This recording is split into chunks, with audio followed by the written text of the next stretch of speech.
अंशु द्विवेदी और स्वागत है आपका हमारे खास कार्यक्रम ई सार्थक संवाद में। ई सार्थक संवाद के तहत आज हमारे साथ में एक ऐसी शख्सियत मौजूद है जिसने अपने ओजस्वी वाणी से पिछले 3 दशक से भारतीय राजनीति को चमत्कृत किया। एक ऐसा शख्स जो हिंदुत्व की आवाज के तौर पर ग्वालियर से जब निकला तो पूरे देश को उसने आंदोलित किया। राम जन्मभूमि आंदोलन का बड़ा चेहरा रहे और वर्तमान में जिस बजरंग दल को लेकर कर्नाटक से लेकर समूचे देश में सियासत सरगर्म है, उस बजरंग दल का नेतृत्व का सौभाग्य भी उनके हिस्से में आया। पहले विश्व हिंदू परिषद, फिर बजरंग दल, उसके बाद भारतीय जनता पार्टी का कद्दावर चेहरा रहे। वर्तमान में महाराष्ट्र में सह प्रभारी की भूमिका में रह रहे जयभान सिंह पवैया इस समय हमारे साथ हैं। उनसे समझने की कोशिश करेंगे कि जिस बजरंग दल का एक समय पर उन्होंने नेतृत्व किया, उस बजरंग दल को लेकर इतना विवाद क्यों है। एक वर्ग है जो इसे देश की संस्कृति के प्रति समर्पित युवाओं के समूह के तौर पर देखता है, वहीं दूसरा वर्ग ऐसा भी बड़ा प्रभावी तौर पर समाज में मौजूद है जो इसे उद्दंडी युवकों के समूह के तौर पर देखता है। कहां से चले थे और कहां पहुंच गए, 39 साल की बजरंग दल की इस यात्रा पर आज हम बात करेंगे।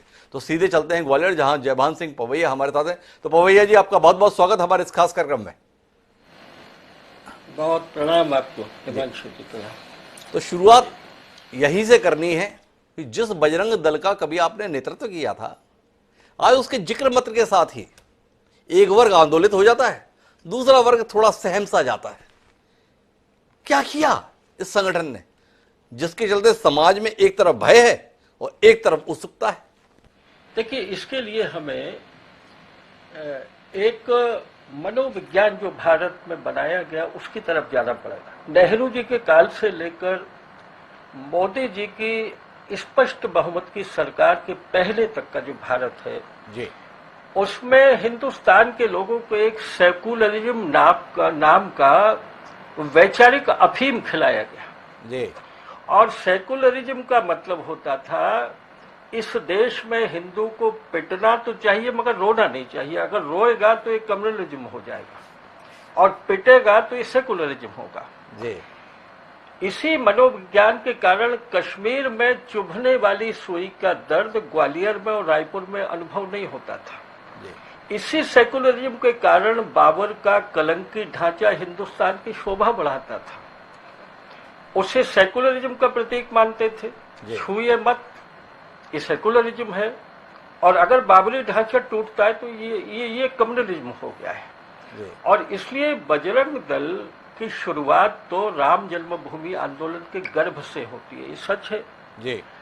उस समय के आंदोलन में संतों की सुरक्षा, यात्राओं की सुरक्षा, ये अनुभव किया गया कि हिंदू समाज के हितों की संरक्षा करने के लिए तरुणाई का कोई संगठन भारत में नहीं है। इसलिए संतों के मुख से बजरंग दल का नाम निकला और बजरंग दल उस समय स्थापित हुआ। लेकिन राम जन्मभूमि आंदोलन की संपूर्णता के बाद में सारे देश में उसका एक स्थायी ढांचा बना और विश्व हिंदू परिषद की युवा शाखा के रूप में ही बजरंग दल एक शक्ति के रूप में स्थापित हुआ है। तो जो लोग सहमते हैं, भय खाते, सहमते और भय नहीं खाते हैं जी, ये एक सोचा समझा विचार है। ये सोचा समझा विचार आप कह रहे हैं। बजरंग दल के संदर्भ में आपने बताया कि इसकी स्थापना तो राम जन्म भूमि आंदोलन के दौरान हुई थी, संतों की सुरक्षा के लिए हुई थी। फिर इसने बताया कि हम तो संस्कृति की सुरक्षा के लिए हैं। और पिछले कुछ समय से आप बजरंग दल की पहचान क्या देखते हैं? एक समय जब विनय कटियार इसका नेतृत्व करते थे, एक समय जब जयभान सिंह पवैया इसका नेतृत्व करते थे। आज अगर किसी से पूछ ले बजरंग दल का नेतृत्व कौन कर रहा है तो नाम बताने में आदमी को पसीने आ जाएंगे। जयभान सिंह जी कहां से चले, कहां पहुंच गया संगठन, इसके संदर्भ में कुछ नहीं कहेंगे आप? देखिए, ऐसा है कि किसी संगठन का स्वरूप प्रारंभिक काल में किस तरह से सामने आता है। एक आंदोलन के रूप में संगठन सामने आता है जी, और अखिल भारतीय आंदोलन है, राष्ट्रव्यापी आंदोलन है। वो राम जन्मभूमि का आंदोलन हो या ढांचा टूटने के बाद मेरी स्वयं की अगुवाई में हिजबुल मुजाहिदीन के खिलाफ 50,000 नौजवान कश्मीर में कूद पड़े वंदे मातरम बोलकर अमरनाथ यात्रा की रक्षा करने के लिए, शुरू करने के लिए। तो सारे देश में बजरंग दल का स्वरूप एक आंदोलनात्मक स्वरूप और ये परसेप्शन बना देश में, ये बजरंग दल है। लेकिन बजरंग दल के मल्टी डायमेंशन अनेक अनेक कामों के, कहीं ब्लड बैंक चला रहा है, कहीं पर्यावरण का काम कर रहा है, कहीं पर सांस्कृतिक प्रदूषण के खिलाफ लड़ रहा है, कर्नाटक में धर्मांतरण के खिलाफ, केरल में धर्मांतरण के खिलाफ बजरंग दल की एक्टिविटीज चल रही हैं, टीपू सुल्तान की महिमा मंडन के खिलाफ कर्नाटका में लड़ाई लड़ रहा है। तो ये कुछ राज्य हैं जहां बजरंग दल उस स्वरूप में दिखता है, लेकिन अखिल भारतीय स्तर पर जी वो जो आंदोलनात्मक पहचान थी उस पर प्रभाव पड़ता है, ये स्वाभाविक है। और आपका कहना वाजिब है कि इस समय वैसा स्वरूप सामने नहीं आता है जो आंदोलन के समय आता था। आपने काम बताए, सांस्कृतिक प्रदूषण के खिलाफ कर रहा है, ब्लड बैंक चलाता है, अमरनाथ के संदर्भ में किया था, पर आपसे जानना ये चाहता हूं, ये क्या हो गया जिसे संतों के कहने पर स्थापित किया था वो बजरंग दल अब सुर्खियों में केवल 14 फरवरी को आता है। वैलेंटाइन डे होता है, वैलेंटाइन डे पे कुछ लड़के भगवा दुपट्टा लिए, हाथ में डंडा पकड़े, सार्वजनिक पार्कों में जाते हैं और जहां लड़का लड़की दिखे उनके दौड़े लगवा देते हैं। क्या आप नहीं मानते हैं कि एक संगठन जो संतों के आह्वान पर गठित हुआ था, एक संगठन जिसने राम जन्मभूमि में एक बड़ी भूमिका का निर्वहन किया था, एक संगठन जिसको आपने अपने पुरुषार्थ या विनय कटियार जी ने अपने पराक्रम से सींचा था, कहीं ना कहीं दिग्भ्रमित हो गया? यह अनायास है कि आज बजरंग दल के संदर्भ में प्रतिबंध की बात कही जा रही है। संघ के संदर्भ में तो प्रतिबंध की बात नहीं है, विश्व हिंदू परिषद के संदर्भ में प्रतिबंध की बात नहीं है, पर बजरंग दल के संदर्भ में लग रहा है और होड़ मची है कि हम भी करा देंगे, हमें मौका मिले। कमलनाथ जी बोल रहे हैं हम भी कर देंगे, भूपेश जी बोल रहे हैं हम भी विचार कर लेंगे, नीतीश कुमार बोल रहे हैं सारे विपक्षी दल बैठकर इस पर तय कर लेंगे। क्या कर दिया बजरंग दल का लोगों ने?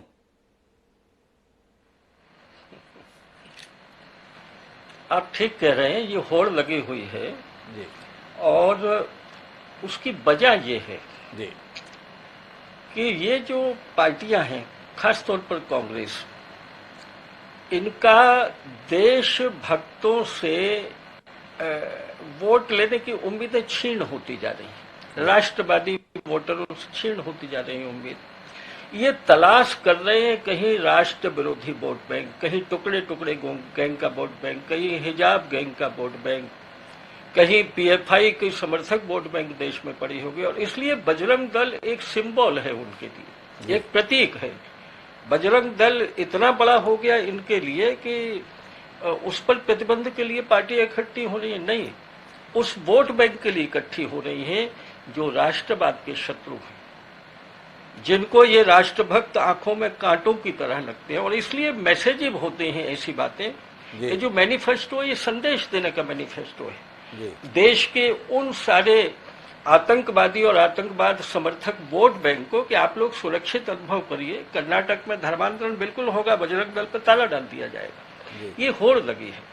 दूसरी बात ये कि विश्व हिंदू परिषद की ही यूथ विंग है बजरंग दल जी, आप उसको अलग हम नहीं कर सकते हैं जी। और इसलिए 92 में बाबरी ढांचा टूटने के बाद में संघ पर भी बैन लगाया कांग्रेस ने, वीएचपी पर बैन लगाया, लेकिन अदालत की चौखट पर औंधे मुंह गिर पड़े। ये पढ़े लिखे नेता हैं, इनको ये पता नहीं है कि प्रजातंत्र में किसी समाज के हित में चलने वाली संस्थाओं को इस तरह धमकी देकर आप प्रतिबंध लगा सकते हैं क्या? अदालतों में ठहर पाएगा क्या? पीएफआई के खिलाफ ढेरों प्रमाण हैं देश तोड़ने के और देशद्रोह के जी। आप उससे कंपैरिजन कर रहे हैं बजरंग दल जैसे संगठन, एक पवित्र संगठन के साथ। दूसरी बात मैं आपको ये स्पष्ट करूंगा, यद्यपि मैं न वीएचपी का प्रवक्ता हूं न बीजेपी की ओर से प्रवक्ता करके बोल रहा हूं, मैं सैद्धांतिक बातें कहने के लिए आपसे जुड़ा हूं जी। और वही बातें मैं कहूंगा। ये जो उद्दंडता नाम का शब्द आता है, देखिए कानून देश में है जी। अगर आपको लगता है कि कोई कानून तोड़ रहा है तो भारतीय दंड संहिता उस पर कार्रवाई करती है जी।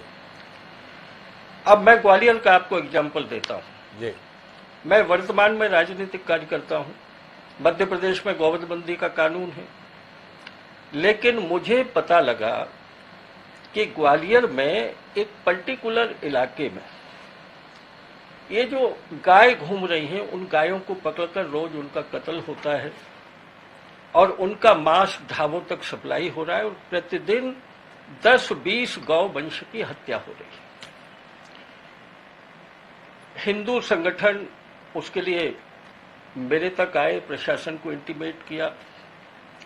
अब वहां की पुलिस बड़ा रूटीन वे में लेकर कोई कार्रवाई नहीं हो रही थी। जी। सरकार मेरी है यहां पर, लेकिन इसके बाद भी मुझे वार्न करना पड़ा यहां के प्रशासन को। अगर हिंदू संगठन नहीं होते तो उस बात को लेकर मेरे पास कौन आता। जी। और जब उन्होंने चेतावनी दी तो उनके 2 के मांस पकड़ा, उनके घरों को, अतिक्रमण वाले घरों को गिराया गया, वो जेल में पहुंच गए। तो जब इस तरह की एक्शन होती है, जब प्रशासन भी कहीं कार्रवाई किसी राज्य में नहीं कर रहा है, और बजरंग दल जब गौवंश के ट्रक पकड़ाता है जाकर पुलिस को, तो लोग कहते हैं कानून तो ये कहता है कि आप इंटीमेट कर दीजिए, आप वहां क्यों पहुंचे? ये तो डायरेक्ट एक्शन हो गया है।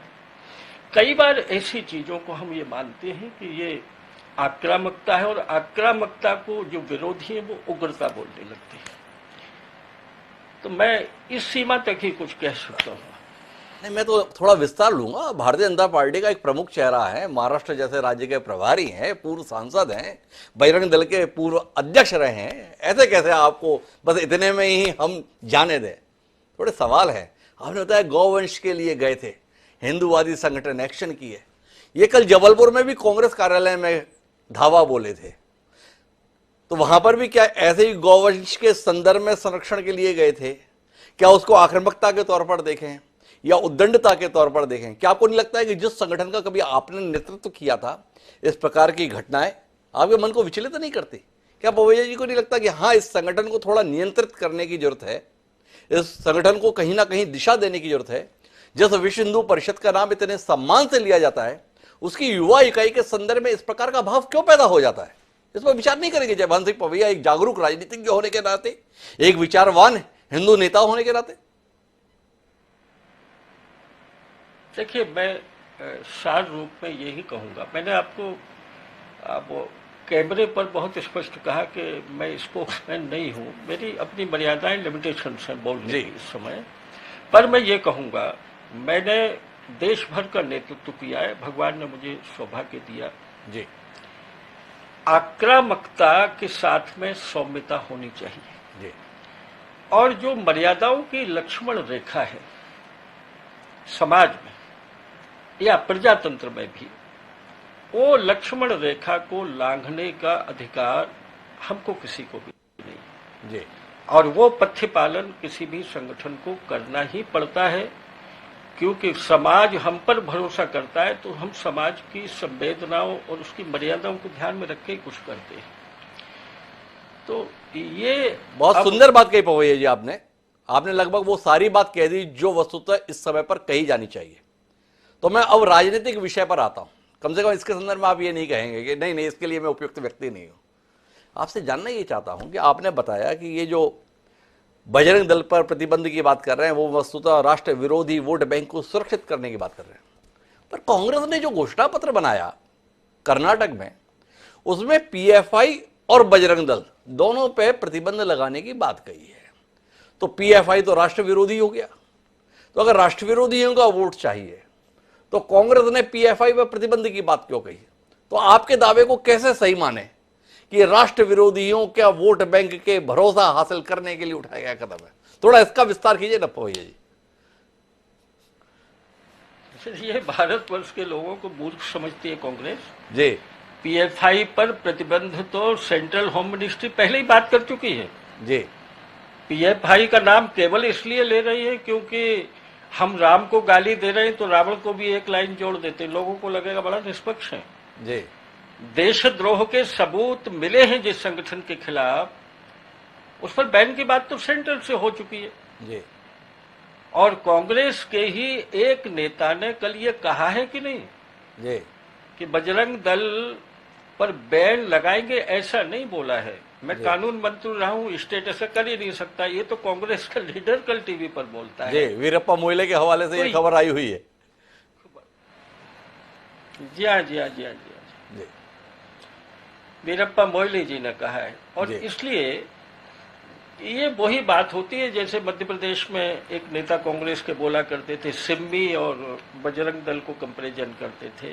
जी। अरे ये प्राण हथेली पर लेकर आतंकवादियों से लड़ने के लिए चल देने वाले युवाओं का समूह है। उस बजरंग दल की तुलना, उस पवित्र देशभक्ति की तुलना आप इन गद्दारों से, ये तो स्वीकार नहीं की जा सकती देश में। लेकिन डीके शिव कुमार बड़े नेता हैं कर्नाटक के, उनका तो आप नागरिक अभिनंदन करना चाहेंगे ना। उन्होंने ऐलान साथ में ये भी किया है कि जितने भी मैसूर से लेकर बेंगलोर तक हनुमान मंदिर हैं उनके जीर्णोद्धार का काम किया जाएगा। जो हनुमान जी का जन्म स्थान है उसके विकास के लिए एक बोर्ड का गठन किया जाएगा। अब इस तरीके से बजरंग बली के प्रति समर्पण की भावना कांग्रेस के बड़े नेता के द्वारा प्रस्तुत की गई है, इसका तो अभिनंदन करना चाहेंगे जयभान सिंह पवैया जी, ये इसमें भी नाराज रहेंगे? नहीं, अगर ये सद्बुद्धि 10 तारीख के लिए आई है तब तो भरोसा नहीं किया जा सकता है जी। और हनुमान जी महाराज का चमत्कार है, कृपा मानी है उनकी। पर ये इस तरह से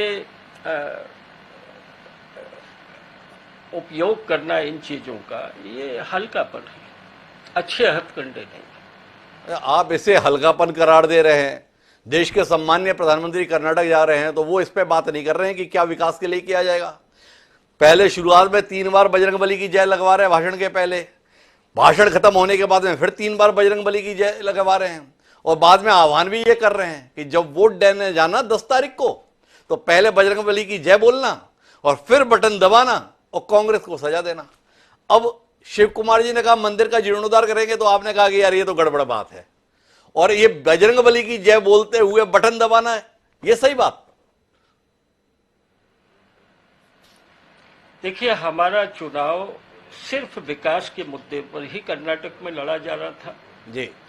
हम अपनी उपलब्धियों की बात लेकर लोगों के बीच जा रहे थे, लेकिन प्रधानमंत्री जी के दौरे के ठीक पहले उनके लिए गाली किसने दी, अपशब्द किसने बोला जी, चुनाव की धारा किसने मोड़ी जी, और उसके बाद में मैनिफेस्टो में पीएफआई से बजरंग दल को कंपेयर करके बैन की बात किसने की जी। ये तो कांग्रेस को लगा कि उसका जहाज डूब रहा है, तो कन्वर्जन कराने वाले लोग, हिजाब गैंग के लोग, इनको अगर साथ में लेना है तो चुनाव की धारा मोड़कर पोलराइजेशन हमको करना पड़ेगा, ध्रुवीकरण करना पड़ेगा हिंदुत्व विरोधियों का कर्नाटक के अंदर।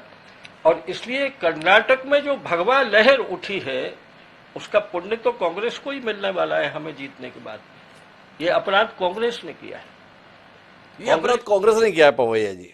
अब मैं आखिरी दौर की बातचीत पे आना चाहता हूं और आपके मूल स्वरूप पे थोड़ी सी बात करना चाहता हूं। हिंदुत्व की बड़ी प्रखर आवाज रहे हैं जयभान सिंह पवैया, अपना जीवन ही जो है उन्होंने हिंदुत्व के संदर्भ में समर्पित किया। भाजपा का भी चेहरा आप हो गए। जिस सेकुलर शब्द के संदर्भ में आप बात कर रहे हैं, जिस धर्मनिरपेक्षता के संदर्भ में बात कर रहे हैं, तो ये भारत हिंदू राष्ट्र बने ऐसे कई भाषण आपके हम भी सुना करते थे। और जब से प्रचंड बहुमत की आपकी सरकार आ गई तब से कहते हैं कि भारत तो हिंदू राष्ट्र है, ऐसे आपके विचार से जुड़े हुए तमाम लोग बताने लगते हैं। हम भ्रम में पड़ जाते हैं। बचपन से आपको सुनते आ रहे हैं, था तो उस समय क्यों बोला करते थे, अब है तो फिर समझ ही नहीं आता उस समय आप सही थे या आज सही हैं। तो थोड़ा बताइए ना जयभान सिंह पवैया जी, 20 साल पहले जो आपके भाषण हुआ करते थे वो भाषण अब क्यों नहीं सुनाई देते? ये धर्मनिरपेक्ष शब्द तो अभी भी संविधान में बना हुआ है, कब हट रहा है?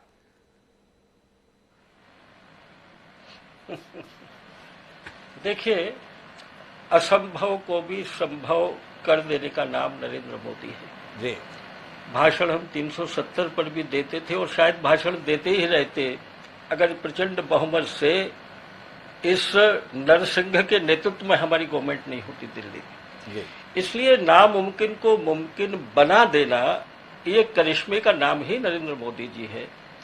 दूसरी बात मैं ये कहूंगा कि देखिए, केवल शब्द बोल देने से या मैं भी ये कह दूं आपसे जैसा और लोग बोलते हैं कि ये होना चाहिए, ये भाषण से कभी नहीं होता है।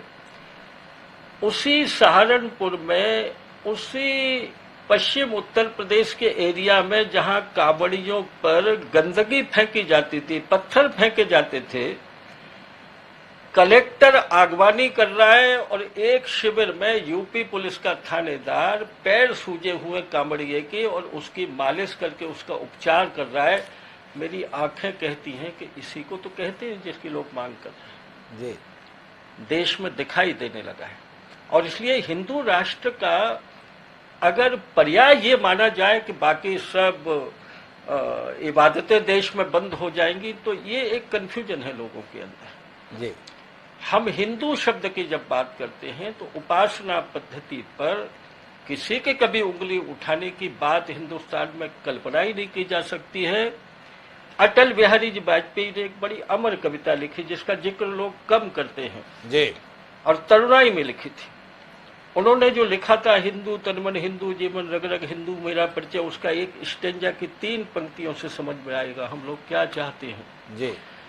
गोपाल राम के नामों पर मैंने कितने अत्याचार किए, गोपाल राम के नामों पर मैंने कितने अत्याचार किए, वसुधा को अपनी करने को कब कितने नरसंहार किए, भूभाग नहीं शत शत मानव के हृदय जीतने का निश्चय, हिंदू तन मन हिंदू जीवन रग रग हिंदू मेरा परिचय।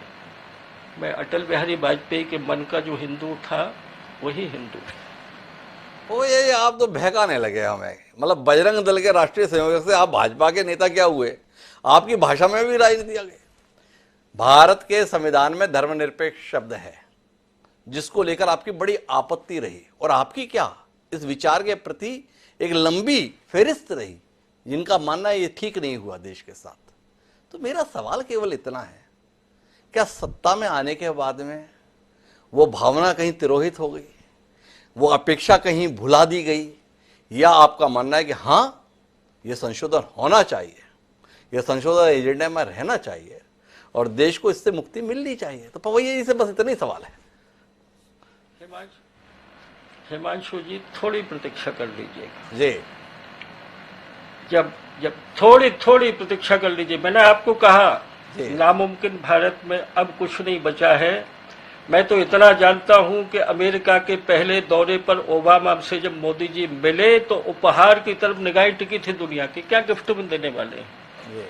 श्रीमद् भागवत गीता ओबामा के हाथ में रखती थी। भारत का बहुत स्पष्ट संदेश है, और आपके अंतर मन में मेरी तरह कुछ बातें अगर हैं जो स्वप्न पूरे होने चाहिए, थोड़ी थोड़ी प्रतीक्षा करते रहिएगा, कुछ भी असंभव भारत में नहीं होगा। तो कुल मिला के बजरंग दल पे हमारी जो बातचीत थी, पवैया जी ने कहा कि अब इस भारत में मोदी जी के आने के बाद में नामुमकिन कुछ भी नहीं है। जो भावना रही है उसके लिए थोड़ा सा इंतजार कर लीजिए। तो बजरंग दल पर प्रतिबंध के संदर्भ में विचार मत कीजिए, भारत के स्वरूप के संदर्भ में जो परिवर्तन आने वाले समय में है उसका इंतजार कीजिए। तो उसका इंतजार करते हैं और आपके प्रति आभार ज्ञापित करते हैं जयभानु सिंह जी, ऐसे नाजुक मौके पर हमसे जुड़ने के लिए और खुलकर बातचीत करने के लिए। तो दोस्तों, आज की इस बातचीत में इतना ही। जल्द फिर मिलेंगे किसी नई शख्सियत से सार्थक संवाद के तहत। पर अब मुझे दीजिए